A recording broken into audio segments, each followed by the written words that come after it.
So I talk a lot about not trying to win your ex back and instead moving to accept it's over. But what happens when you do? What happens when you do finally accept it's over? Well, let's discuss. Roll VT.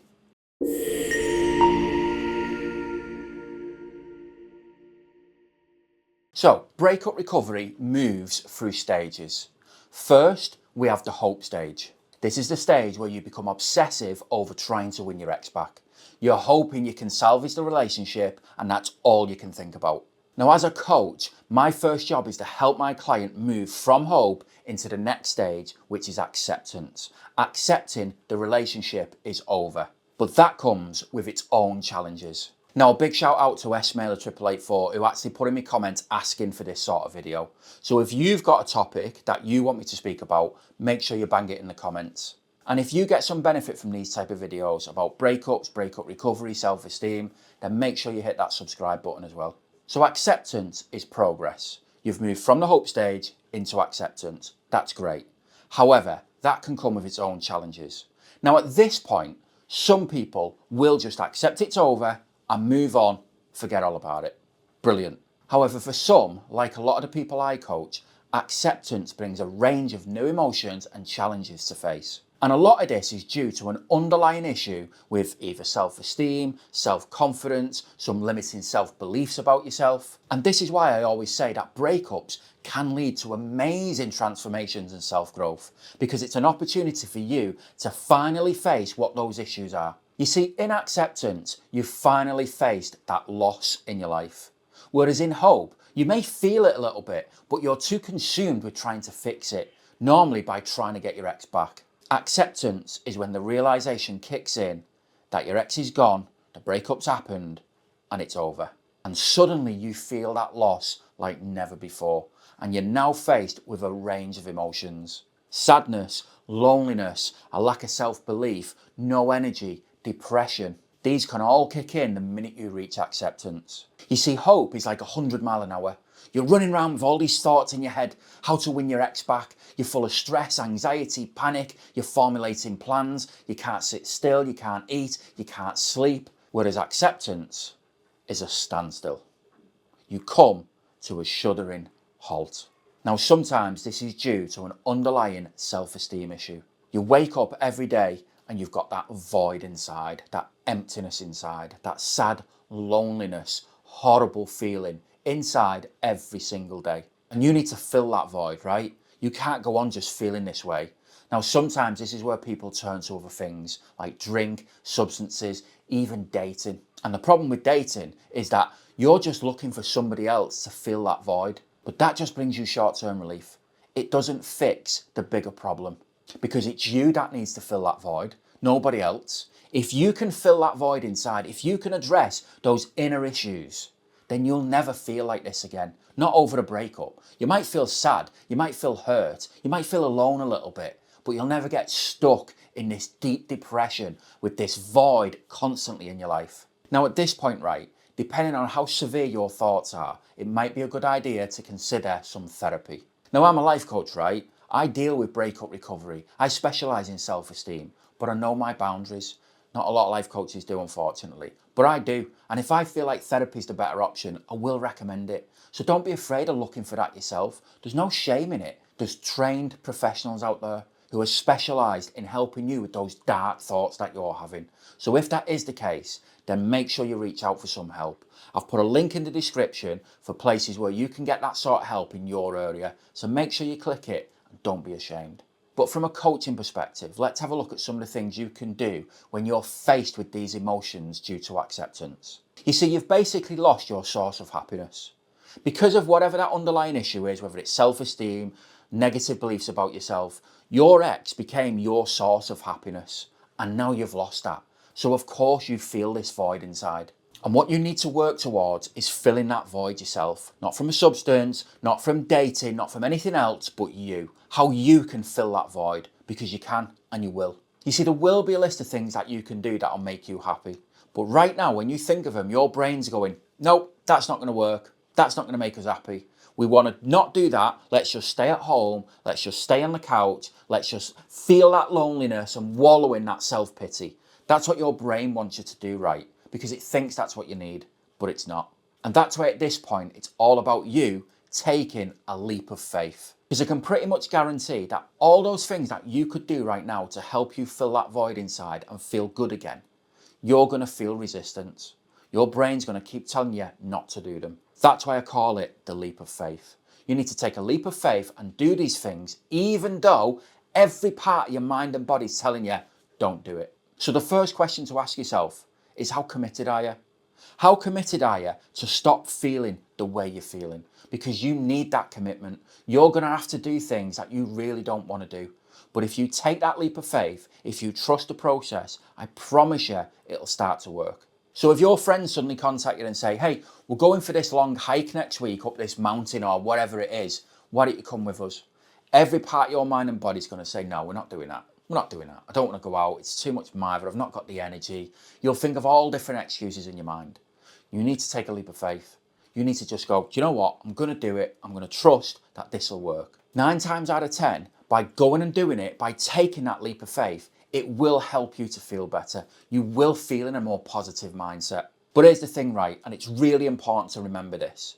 You may go and spend the day with your friends today, right? And you're out all day, you're feeling great, you come home and you're so positive, you're so full of energy, you go, wow, that was amazing, I feel great. You can start convincing yourself, that's it now, I've turned the corner, I've accepted the breakup, and now I'm on the path to freedom and I'm all good.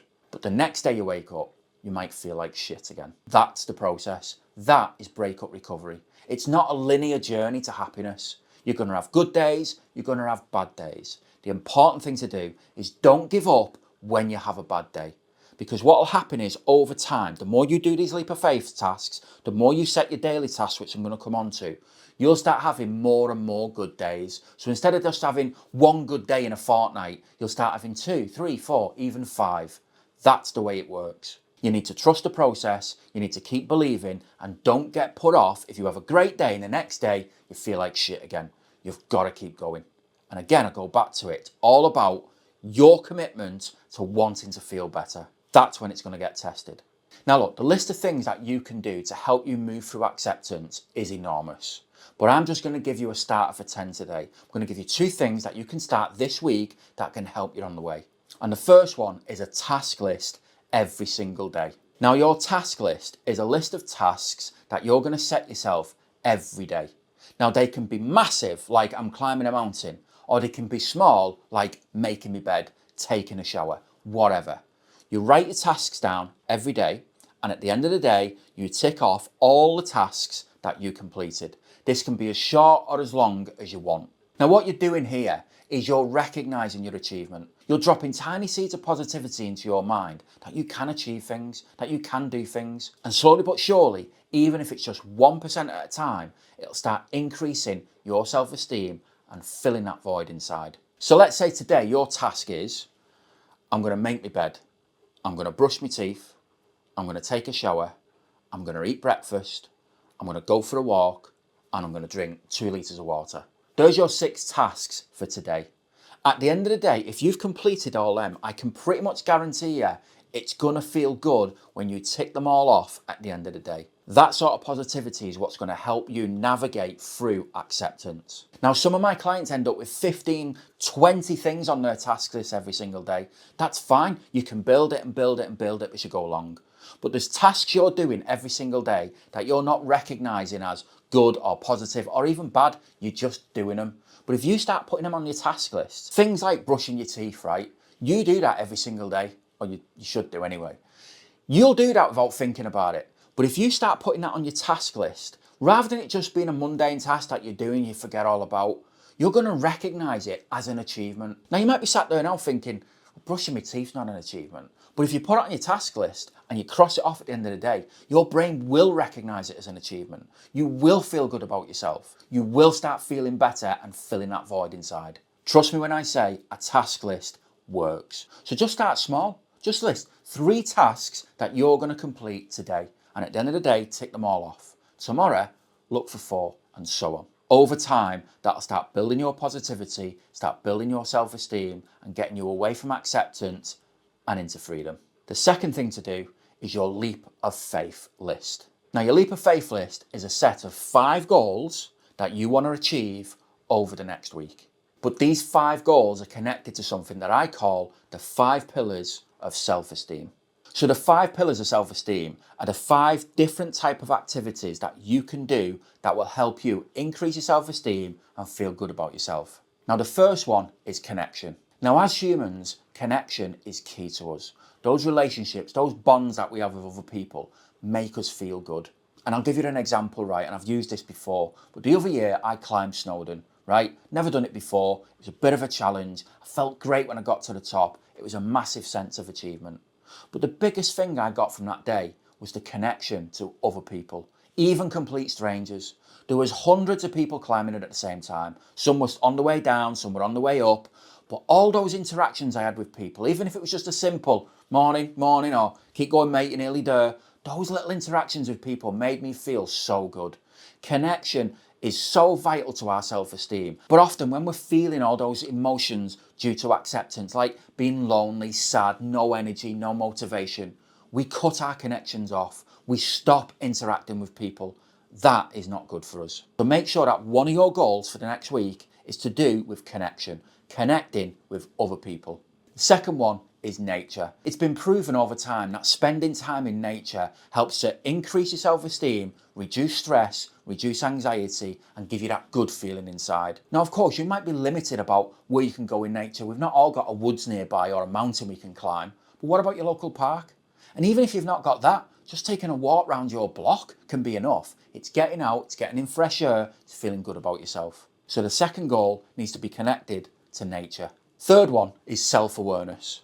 Self-awareness, again, is key to our self-esteem. It's being aware of who we are, and what we need. Now, for my self-awareness, I practice meditation, right? Every single morning, I'll meditate for 10 to 15 minutes, and it helps me maintain my self-esteem. Now, meditation might be something you don't want to try. That's fine. There's loads of other things you can do. What about simply sitting down of a morning, taking a few deep breaths, closing your eyes, and asking yourself, what do I need today? How do I feel today? How many times in life do you ever ask yourself that? How many times in life do you go, actually, I'm not feeling my best today. I didn't sleep very well last night. I'm feeling a bit dehydrated. Right, today I need to focus on drinking loads of water. Just having that awareness of yourself, having that awareness of what your needs are and what you need from today. Self-awareness, again, is another pillar of self-esteem. So make sure that's included in one of your 5 goals. Now the fourth one is movement. Now I've called it movement because not everybody's got access to a gym. Not everybody's got the capabilities of going and doing a full-blown workout. That's fine. If you can, then do. Make it one of your goals this week to have a proper workout. Go for a run, go on the weights, go on the cross trainer, whatever it might be. But not everybody can do those full-blown workouts. So what about just doing some yoga? You can do that in your front room.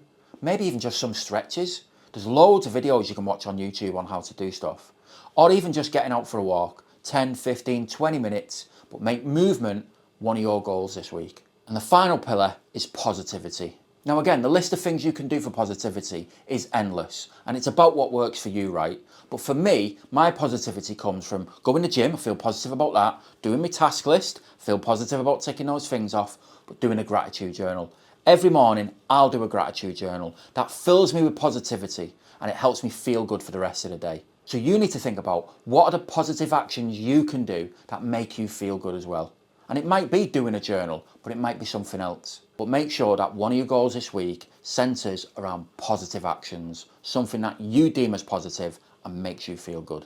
So that's 5 goals that you should do this week that's connected to the 5 pillars of self-esteem. And some of them can overlap. So let's think about that example I used earlier about getting out on a walk with your friends. Well, you're covering movement, you're covering nature, and you're covering connection. So your goals can link to each other, but set 5 for this week. So in summary then, we've got your task list. So start making a list every day of the tasks that you want to complete. Start small, just 3 simple tasks. They don't have to be huge, they can be small, like making your bed, taking a shower, brushing your teeth. But then every night, cross off the list all the ones that you've achieved. Over time, that'll start giving you a sense of achievement, and it'll start dropping seeds of positivity into your brain and start filling that void inside. And the second one is your leap of faith list. So a list of 5 goals that you're going to do this week that are all connected to those 5 pillars of self-esteem. Now, acceptance is a huge stage in the breakup journey. And like I said earlier, some people reach acceptance and they'll move on from it, they'll reach freedom, they don't look back. But for others, some people who do have those self-esteem issues, who do have those self-confidence issues, then this can lead to amazing transformation. Now, I'll give you two things to start off with this week: your task list and your leap of faith list. But there's loads of other things to look at, like those limiting self-beliefs. Now, I've already got a two-part video up on YouTube that looks at those other things, like those limiting self-beliefs. So I'll put a link at the end of the video. So I've also got a couple of ebooks coming out in the next few weeks, both of them looking at the individual stages of breakup recovery. The first one is tackling the hope stage and how you actually let go of your ex, break that emotional connection and move on to acceptance. The second book is all about acceptance and it goes into a lot more detail than what I've talked about in the video today. So if you're interested in either one of those and you don't want to miss out, hit the link in my description, sign up for my email list and you'll get an email directly to you when those books are available. Right, I'm going to wrap it up there. But before I go, can I just say, if you're currently in the acceptance stage and you've watched this video and you're going to do your leap of faith list of those 5 goals, then bang in the comments what you're going to do. What are those goals for you this week? Because you never know, you might just inspire somebody else to do the same. So get them in the comments and let's hear about what you're going to be doing this week. Right, I'm out of here. Don't forget, if you've got any suggestions on future videos, then let me know. But nice one for listening and I'll see you in the next. Laters.